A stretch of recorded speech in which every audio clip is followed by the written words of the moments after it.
이제 종려주일은 2000년 전 예수님께서 예루살렘에 입성하셨을 때 군중들이 자기들의 겉옷을 길에 펴고 종려나무 가지를 베어 펴면서 호산나 다윗의 자손이여 라고 환호성을 올리던 사건을 기념하는 주일입니다.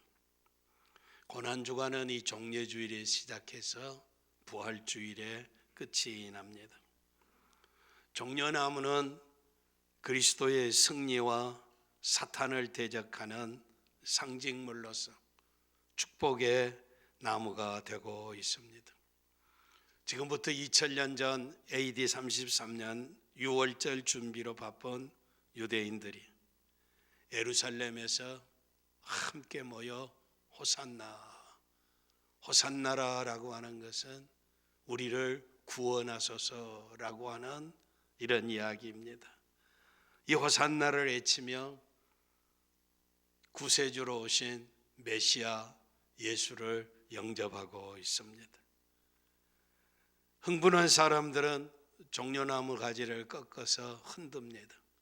종려나무 가지는 승리의 상징이고 사탄을 무찌르는 나무이기도 합니다.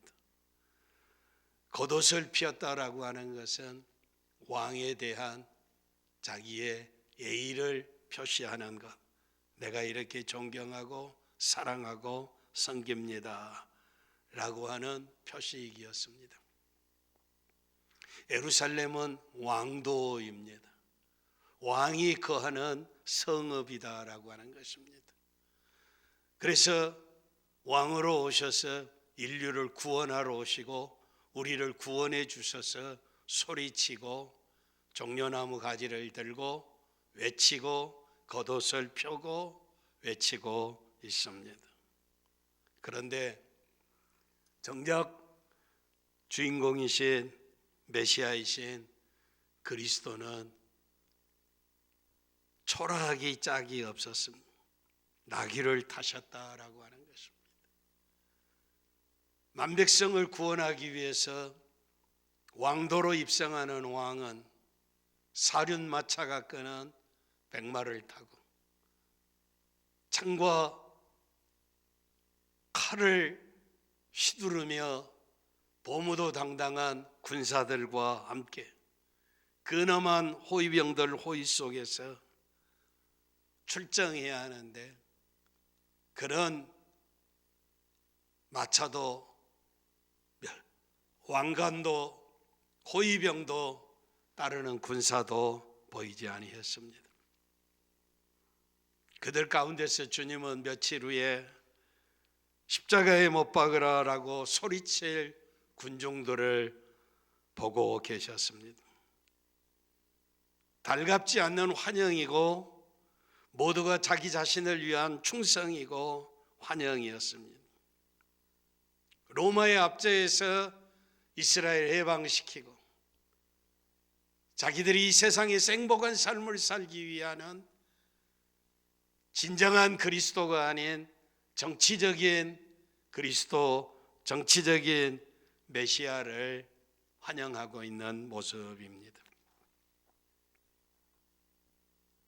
기독교의 종교라고 하는 이 세상의 많은 종교들 가운데서 세상이 가지지 않는 진리가 바로 종려주일의 진리고 고난주간이 있고 부활주일이 있다는 것입니다. 그러므로 짧지만 종려주일에 시작해서 고난주간을 통과하고 부활주일을 맞이한다는 것은 기독교의 진리의 핵심입니다. 생명이다라고 하는 것입니다. 옛날에는 그렇게 언어가 발달하지 않았기 때문에 글씨를 이해하지 못하는 사람들이 많이 있었습니다. 특별한 사람들만 글을 이해할 수 있었습니다. 요즘 이런 글도 아니고 그때는 이브리나 헬라나 아람어에 가지고 사용했는데 소수의 사람들만이 문자를 이해를 했습니다. 그래서 자기들의 단체나 종교를 상징하는 그림을 그려서 자기 종교를 세상에 알리고 포교했습니다. 유대인들은 자기들이 유대인이라고 하는 선민이라고 하는 표식으로 별을 그렸습니다. 유대인들은 별을 좋아합니다. 그래서 유대인이라고 하는 말을 표시 안 해도 별을 그리면 유대인인 것을 알 수 있습니다. 불교도들은 부패하고 타락한 세상에서 많은 사람들의 모범이 되는 삶을 살아야 하니까 불교의 상징은 연꽃입니다. 연꽃이 꽃은 아름답지만 그 연꽃이 뿌리를 내리고 있는 그 진흙밭은 온갖 오염된 물질이 다 이제 섞여 있는 것이 연꽃의 밭입니다. 더러운 곳에서 아름다운 꽃을 피운다. 자기 상징으로 쓰고 있습니다. 해교도들은 초생달을 그려놓고 자기 종교를 주장하고, 과거의 소련은 낙과 망치를 국계에다가 그리고 상징으로 삼았습니다. 기독교도 이런 상징을 가지고 있었습니다. 십자가는 처음부터 기독교의 상징이 아니었습니다. 처음에는 기독교는 불멸이라 그래서 화려한 새 중에 공작새, 공작을 기독교의 상징으로 쓰기도 했습니다. 다음에는 기독교는 평화의 종교라 해서 비둘기를 쓰기도 하고 월계관을 쓰기도 하고, 예수 그리스도가 하나님의 아들인 것을 믿는다라고 하는 이런 고백을 가진 사람이 그리스도인이기 때문에 예수는 그리스도요 하나님의 아들이라고 하는 헬라 말의 처음 글자를 쓰면, 그 글자를 모으면 익스투스라고 하는 그 단어가 물고기입니다. 그래서 초대교회 성도들은 박해 속에서 믿음을 지켜가기 때문에 물고기의 형상을 그리면 그리스도인인 것을 표시하게 됩니다.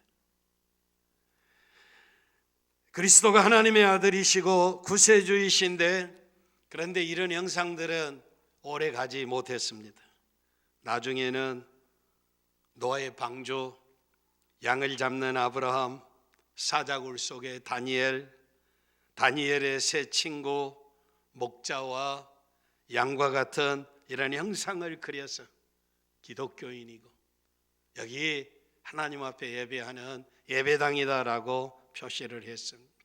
그 후에 십자가가 기독교가 이제 표시하는 일반적인 상징이 되었습니다. 이는 그리스도의 죽음, 메시아의 죽음, 구세주의 죽음, 구세주가 십자가에 달리심을 상징하는 것이다 라고 하는 것입니다. 역사상에서 십자가는 고난의 상징이었습니다. 초대 그리스도인들의 신앙의 상징으로 십자가를 선택했다라고 하는 것은 그때 믿음을 지켜가는 그리스도인들이 얼마나 많은 환난과 고난 속에서 믿음을 지켰는가를 상상할 수 있습니다. 십자가에 전하는 메시지는 미련한 것입니다. 어리석은 것입니다. 수치스러운 것이다 라고 하는 것입니다. 그리고 우리 권사님이 이름도 없이 빛도 없이 매주에 시간과 정성을 들여서 이렇게 아름다운 꽃을 꽂아서 하나님 앞에 드리는 예배를 돕고 섬기고 충성하고 있는데, 여기에 이렇게 찬란하게 아름다운 꽃, 이런 색깔을 인간이 만들어낼 수가 없습니다. 이런 아름다운 꽃을 이렇게 장식을 했는데, 그런데 이렇게 좋은 꽃에다가 왜 이렇게 십자가를 걸어놨어요? 그것도 가시로 가득한 가시 십자가를 여기다가 걸어놨어요. 이 조화가 되지 않아요. 그렇죠? 무식한 것 같아요. 이 아름다운 꽃에 왜 가시 십자가를 세워놨느냐라고 하는 것입니다. 그러나 이 꽃꽂이가 기독교의 핵심 진리를 증거하고 있습니다. 오늘 종료주일의 의미를 전하고 있습니다. 구원의 영광, 영생, 영원히 멸망하지 않는 생명의 나라의 진리를 가르치고 있습니다. 십자가는 지금까지 인간이 고안해낸 사형 방법 중에 가장 잔인한 것이라고 그럽니다. 사람이 극도로 고통을 느낄 때까지 죽지 않게 하는 것이 십자가라고 그럽니다. 못을 박아서 십자가에 매어 들리게 될 때 물과 피를 다 쏟고 기진맥진하고 죽지 않는다라고 하는 것이 얼마나 고통스러운 것이냐라고 하는 것입니다. 그래서 사람을 죽이는 형틀로 십자가의 형을 만들어낸 것이 로마 사람입니다. 로마 사람들은, 로마 시민권을 가진 사람들은 저주스러운 사람을 죽여도 십자가에 처형하지는 않습니다.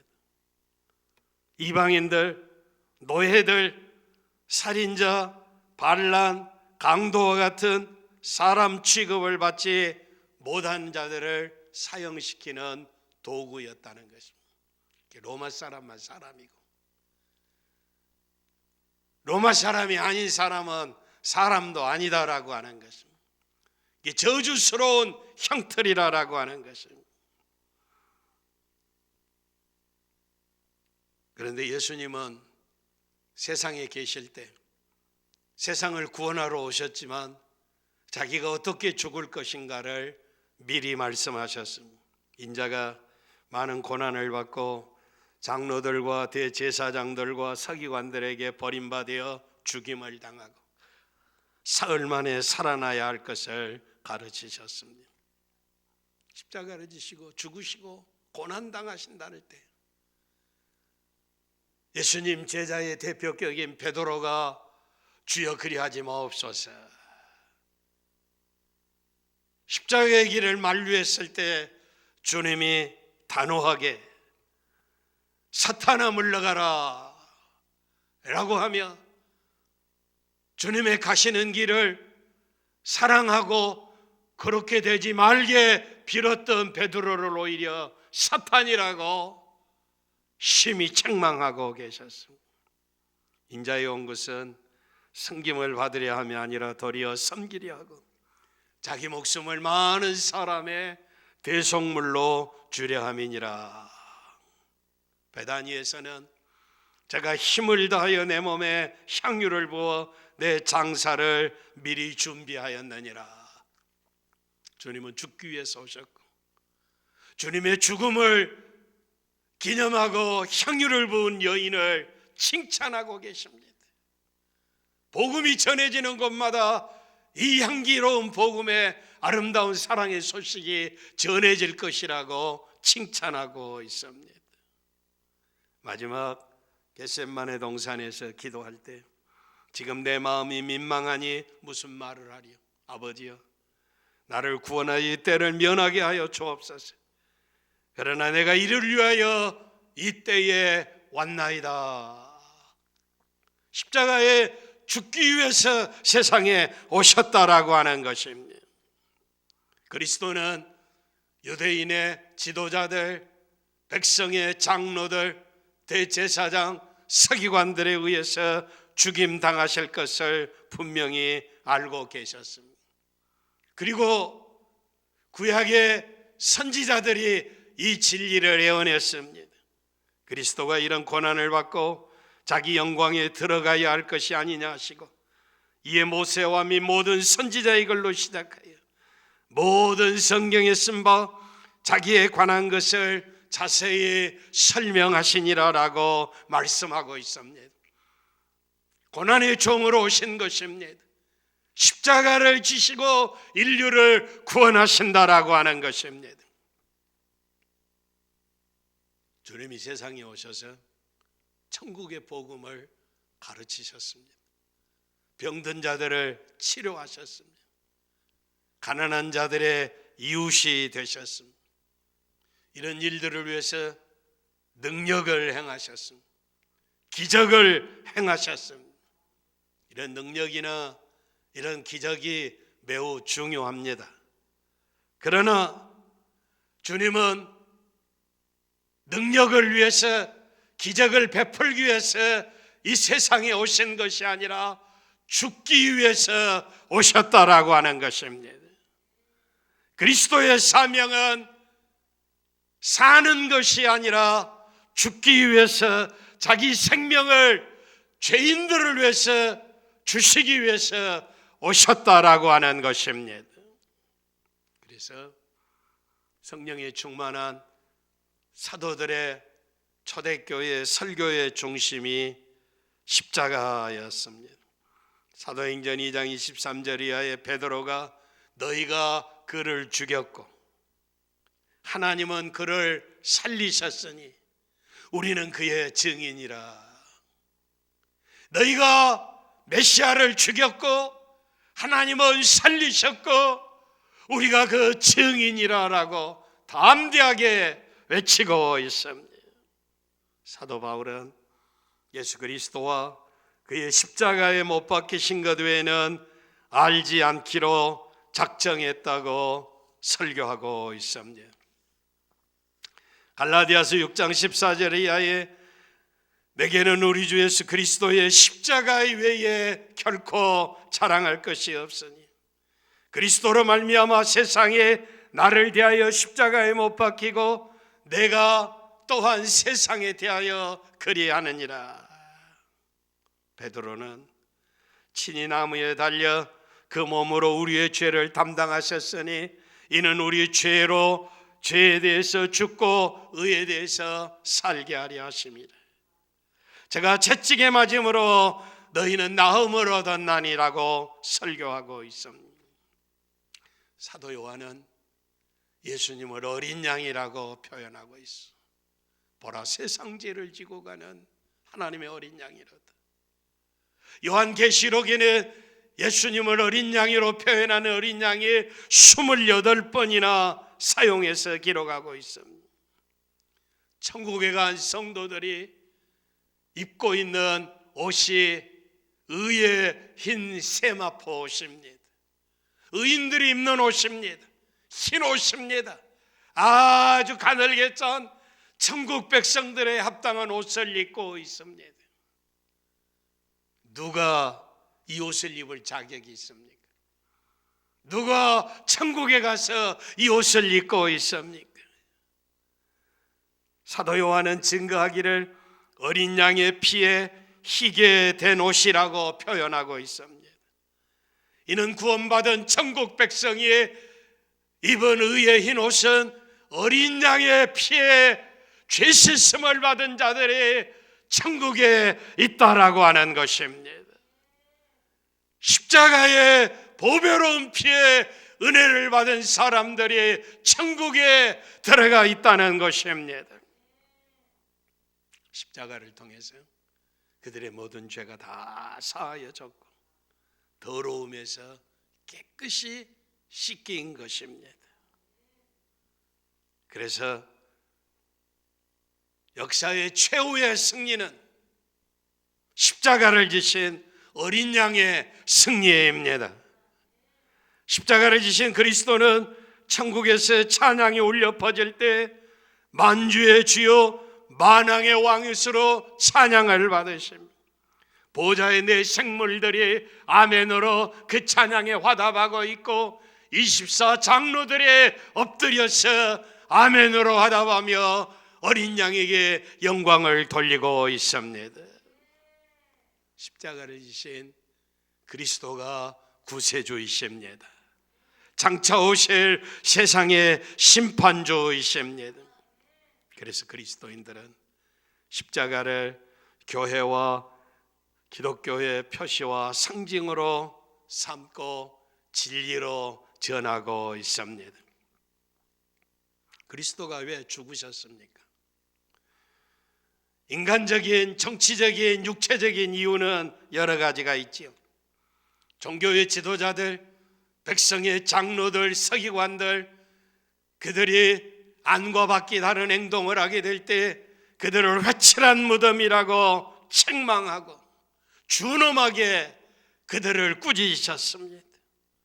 안식일에 병든 자를 치료함으로 장로들의 유전, 장로들의 전통, 안식일에 일하지 않는 전통을 깨뜨려 버리셨습니다.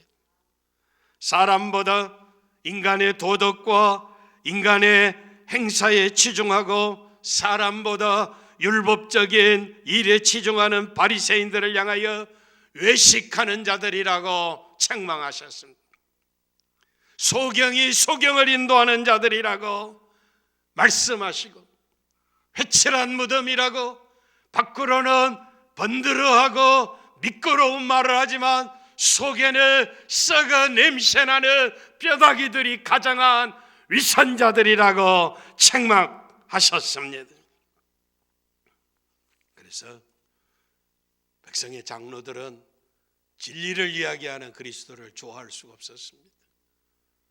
종교의 지도자들은 마땅히 성경을 따라서 오신 메시아를 환영하고 그리고 그 메시아와 함께 생명의 길을 걸어야 할 터인데 자존심을 상하게 하고 자기들의 권위를 업신여기고 무시한다라고 하는 것입니다. 요즘 말로 하면 예수님이 독재했다라고 하는 것입니다. 민주적이지 아니다라고 하는 것입니다. 권위를 무시한다라고 하는 것입니다. 교만방자기 짝이 없는 인생입니다. 하나님의 진리를 알지 못하는, 안다고 하니까 모르는 무지입니다. 본다고 하니까 보지 못하는 무지입니다.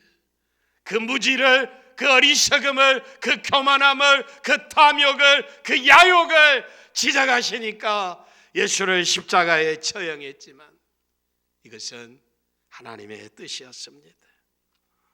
교만과 질투와 시기로 가득한 유대계 지도자들을 자신들의 권위에 도전하는 예수를 제거하기로 결정했습니다. 그래서 당신은 로마의 지배하에 있기 때문에 사람을 죽이는 권리가 자기에게는 없었습니다. 그래서 이방인 로마의 총독인 빌라도에게 예수를 넘겨서 십자가에 처형하도록 한 것입니다. 여기에 3년씩이나 따라다녔던 가룟 유다는 배신자가 되었어요. 예수님의 마지막 오소까지 거부하고 예수님 자기 스승을 노예 한 사람의 값인 은 30에 팔아버리고 말았습니다. 십자가를 지신 주님을 기억하며 이 고난주간을 지내야 할 터인데 오늘 우리의 자신을 뒤돌아보기를 바랍니다.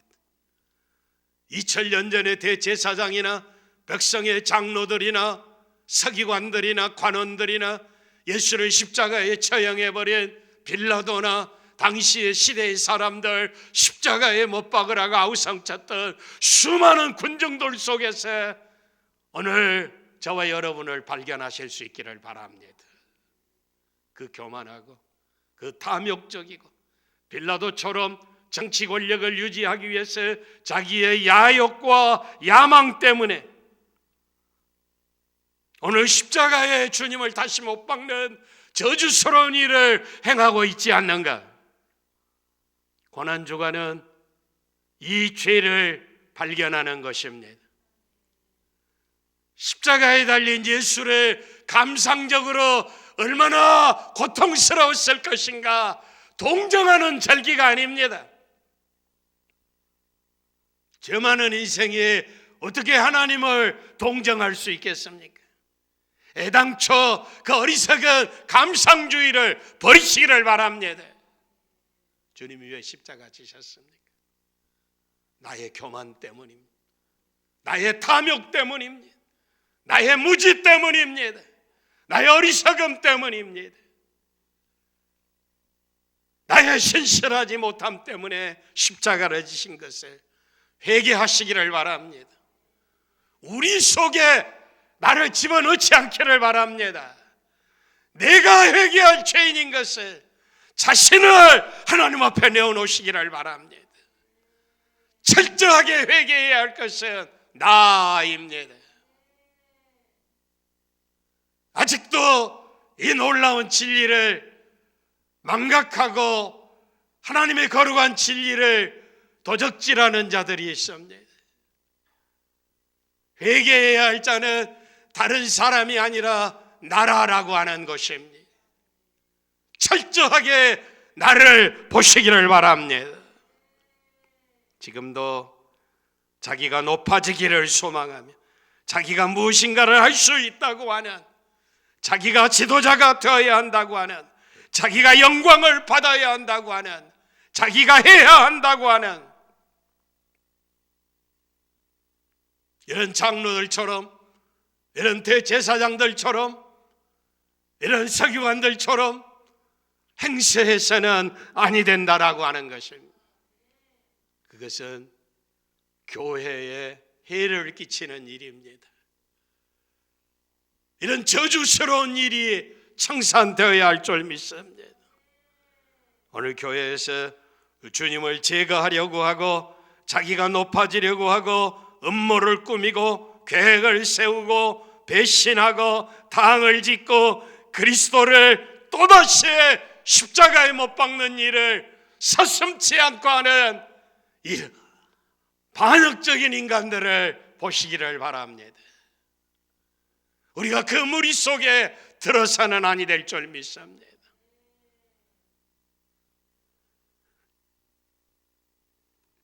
빌라도처럼 예수님을 사형 선고를 내리고 죽도록 십자가에 내어주도록 내어주면서 물 가지고 오라고 그래서 나는 이 사람의 피에 대해서 깨끗하다고 손을 씻고 있습니다. 얼마나 가증하고 더럽고 추악하고 비참한 모습인지 알 수 없습니다. 가룟 유다처럼 배신하고 은삼십의 수를 팔아버렸어. 하나님 앞에 나가 회개하지 못하고 성전에 던지고 내가 무지한 자의 죄를 팔았더라고 아우성치고 있지만 근데 주님 앞으로 돌아오지를 않았습니다. 손을 씻었지만 빌라도나 배신자의 손에는 더러운 피가 아직도 묻어 있습니다. 종료주의를 통과해 고난주일에 부활주의를 맞이하는 성도들은 이 피를 청결하게 해야 합니다. 이런 교만과 이런 탐욕과 이런 불순종과 이런 어리석음과 이런 하나님의 십자가에 못 박는 죄를 청산해야 한다는 것입니다. 그리스도는 이런 죄인을 위해서 자신을 십자가에 내어주셨습니다. 그래서 이 진리를 알지 못하는 이스라엘 사람들은 메시아로 오신 예수를 호산나 다윗의 자손으로 정치적인 권력을 가진 왕으로 영접했지만 주님은 그 방법이 아닙니다. 백마 타고 오신 것이 아닙니다. 칼과 창을 쥐고 군사들의 호위 속에서 오신 것이 아닙니다. 십자가를 지시고 인간의 죄를 청산해 주신 것을 감사하시기를 바랍니다. 나는 선한 목자라. 선한 목자는 양들을 위하여 목숨을 버린다고 말씀하셨습니다. 하나님은 지상의 죄인으로 죽어가는 모든 사람들을 사랑하셔서 자기 아들을 십자가에 내어주셨습니다. 주님은 자기 자신을 아끼지 아니하고 십자가에 내어주시고 달리셨습니다. 사도 베드로는 예수 그리스도의 죽음을 하나님의 계획과 동시에 인간의 악함의 결과로 십자가를 지셨다고 설교하고 있습니다. 하나님이신 그리스도는 마땅히 죽어야 할 저와 여러분을 위해서 우리의 죄를 청산하고 하나님께로 인도하기 위하여 십자가에서 죽으신 것입니다. 죄가 이토록 저주스러운 것입니다. 교만하고 위선적이고 불의하고 부패하고 타락하고 무지하고 어리석은 모든 죄들을 청산하시기를 바랍니다. 고난 중간에 우리의 안과 밖을 자세히 살피고 그리스도를 십자가에 못 박게 한 죄를 철저히 회개하고 부활의 주님을 기쁨으로 만나시기를 바랍니다. 종료주일은 예수님 따르는 것입니다. 영광을 얻는 것이 아닙니다. 백마 타는 것이 아닙니다. 면류관 쓰는 것이 아닙니다. 십자가 지는 것입니다. 아무든지 나를 따라오거든 자기를 부인하고 자기 십자가를 지고 나를 쫓아올 것이니라. 예수 믿는 것은 예수 따르는 것입니다. 예수 따르는 것은 십자가 지는 고통 가운데서 하나님의 뜻을 이루는 것입니다. 하나님의 아들이 십자가를 지심으로 말미암아 만백성이 구원을 얻었습니다. 저와 여러분이 오늘 시대에 묵묵히 주님을 따라 십자가를 지고 가게 될 때 내 남편이, 내 아내가, 내 아들이, 내 딸이, 내 친구가, 내 이웃이, 이 민족과 나라와 세계가 구원을 얻을 줄 믿습니다. 종료주일은 하나님의 뜻을 이루기 위해서 이제 십자가를 지고 고난의 문을 통과하는 것입니다. 독일에 슈테른베르그라라고 하는 사람이 있었습니다. 그림을 아주 잘 그리는 사람이었습니다. 예수님이 자신을 위해 십자가를 지시고 고난을 당하셨다고 하는 큰 충격을 은혜를 받은 후에 그림을 그렸는데 십자가를 지고 가신 예수님의 형상입니다. 그리고 그 그림의 제목을 이 사람을 보라라고 하는 제목을 붙였습니다. 나중에 독일의 한 박물관에 이 그림이 그려지게 전시가 되었습니다. 그런데 독일의 한 백작은 귀족입니다. 왕족과 귀족과 높은 사람 백작이 그 그림 앞에서 자석에 붙은 것처럼 달라붙어 꼼짝을 그 그림을 보는 순간 쇳덩어리가 자석에 달라붙은 것처럼 땅에 발이 붙어버렸습니다. 움직일 수가 없었습니다. 그 그림이 자기를 보고 이야기하는 것 같습니다. 그림 속에 예수님의 자신에게 이제 바라보는 것 같이 말씀하시는 것 같습니다. 그런 순간에 떨면서 그 아래 써있는 글씨를 보았습니다. 그런데 그 그림 속에 주님이 자신에게 말씀하는 것으로 들려왔습니다. 거기에 써있는 글이 무엇입니까? 난 너를 위해 내 몸을 주고 너를 위해 죽었는데 너는 나를 위해 무엇을 하느냐? 난 너를 위해 내 몸을 주고 죽었는데 너는 나를 위해서 무엇을 하느냐라고 하는 이 글씨를 보는 후에 이 백작이 충격을 받고 거꾸로져 엎드려져 버렸습니다. 그리고 하나님 앞에 고백했습니다. 주님, 제가 무엇을 할까요? 그는 그 앞에 울면서 크게 헌신하기로 결단했습니다. 그가 바로 이제 18세기에 청교도 혁명을 일으키고 유럽을 복음화시키고 미국을 복음화시킨 모라비안 선교의 창시자 니콜라우스 진센돌프 백작입니다.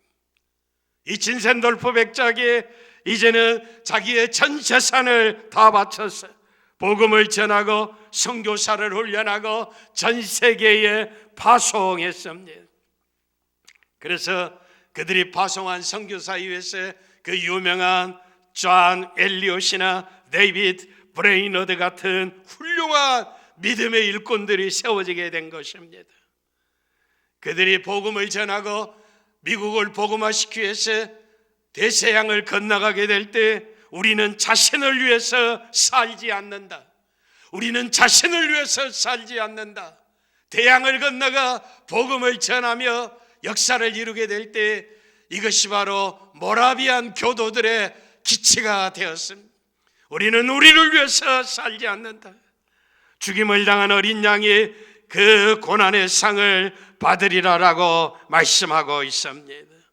이것이 바로 모라비안 1760년대 200여 명, 나중에 300여 명, 수십 년 동안 수천 명의 그를 따르는 전도자들이 된 것입니다. 오늘 본문에 구레네 시몬이 십자가의 행렬에 구경 나갔다가 기진맥진에 지쳐 쓰러진 예수님 대신에 십자가를 지고 가는 모습이 나타납니다. 마침 알렉산더와 루포의 아버지인 구레네 사람 시몬이 시골로부터 와서 지나가는데 그들이 그를 억지로 같이 가게 하여 예수의 십자가를 지우고 그랬습니다. 십자가는 어리석은 것이고 미련한 것이고 수치스러운 것인데 구경 나왔다가 억지로 예수님의 십자가를 지게 되었습니다. 그런데 역사상에서 이 구레네 시몬이 사도 바울을 로마서 교회에 편지하게 될 때 주 안에서 택하심을 입은 누포와 그 어머니에게 문안하라. 그 어머니는 곧 내 어머니니라. 복음을 전하는 위대한 사도 바울의 영의 어머니가 된 루포의 어머니, 루포의 아버지가 바로 구레네 시몬이었습니다. 십자가는 억지로라도 지고 가면 하나님이 그를 높이시는 줄 믿습니다. 영광스럽게 하신 줄 믿습니다. 그의 아들과 후손들의 복을 받은 줄 믿습니다. 말씀을 맺습니다. 세상을 정복하는 것은 로마의 군대의 힘이 아닙니다. 창과 칼에 있지 않습니다. 신무기에 있지 않습니다. 백마 타고 멸류관 쓰는 것이 아닙니다. 철저하게 하나님의 뜻에 순종해서 자신을 십자가에 내어주시고 죽기까지 순종했을 때 천하 만민이 구원을 얻는 역사가 일어났습니다. 나를 위해서 십자가를 지신 은혜의 주님을 기억하시기를 바랍니다. 나도 오늘 이 시대에 이 은혜 감격해서 내게 주어진 십자가, 남편을 위해서, 아내를 위해서, 아들을 위해서, 딸을 위해서, 나라와 민족을 위해서, 온 세계 선교를 위해서 저들을 가슴에 품고 위하여 기도하고 복음을 전하고 이 영광스러운 나라에 헌신해서 십자가를 지고 가는, 그래서 하나님의 뜻을 이루어드리는 구원의 역사를 이루는 이 시대에 하나님이 높이 들어쓰시는 십자가의 군사들이 되시기를 바랍니다.